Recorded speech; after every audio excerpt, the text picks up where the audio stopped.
অবশেষে আমরা চলে এসেছি ওয়াটার রাইডের এখানে। এই দিকটা ছিল বাচ্চাদের ওয়াটার রাইড, আর এদিকটা আছে বড়দের।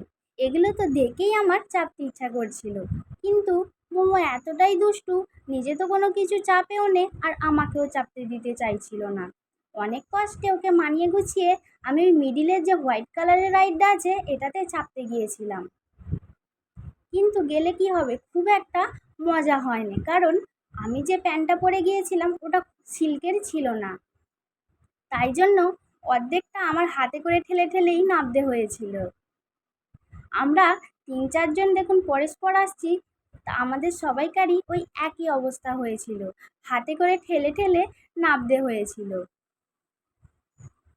যাই হোক, এই মোমোকে এই বেলুনগুলোর ওপরে বসিয়েছিলাম, আমিও বেশ কিছুক্ষণ বসেছিলাম, কিন্তু মোমো এইগুলোতে চাপতে চাইছিল না, কারণ ও জল ঘাঁটতেই বেশি পছন্দ করছিল।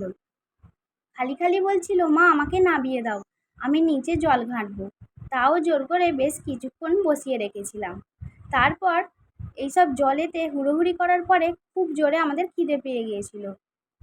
ওর ভিতরেই রেস্টুরেন্ট ছিল, আমরা সেখানে চলে গিয়েছিলাম। এই সময় তো মোমোর এত জোরই খিদে পেয়েছিল, ওর ভিডিও করা বা ফটো তোলার কোনোই ইচ্ছা ছিল না। সত্যি কথা বলতে গেলে আমাদেরও খুব খিদে পেয়েছিল। আমরা নিয়ে নিয়েছিলাম চিকেন ফ্রাই বিরিয়ানি। আসলে দম বিরিয়ানিটাই নিতে চেয়েছিলাম, কিন্তু ওটা শেষ হয়ে গেছিলো। খাওয়া দাওয়ার পরে আমরা আরেকটু চারিদিকটা ঘুরে নিচ্ছিলাম। দেখলাম এখানে বুদ্ধদেবের একটা মিউজিয়াম আছে। আমি আর মোমো ওর ভিতরটা একটুখানি ঘুরে দেখছিলাম, কিন্তু দুপুরবেলা সবাই ওই স্নান করার দিকেই ব্যস্ত, এদিকে কেউ ছিল না। ভিতরটা পুরো শুনশান ফাঁকা, আর আমি আর মোমো একটুখানি ঘুরে দেখে নিচ্ছিলাম।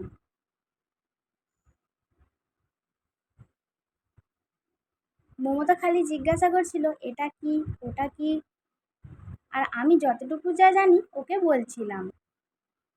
আর এখানে দেখুন, একটা বুদ্ধদেবের মূর্তিকে মোমো পিছন দিক দিয়ে হাতটা দিয়ে চোখটা চেপে দিয়েছিল, আর বলছিল আমি কে বলো তো। এই ছিল আমার আজকের ভিডিও, দেখা হবে পরের কোনো ভিডিওতে। আমার ব্লগ যদি আপনাদের ভালো লাগে, আমার চ্যানেলটিকে আপনারা অবশ্যই সাবস্ক্রাইব করে দেবেন। দেখা হবে পরের ভিডিওয়।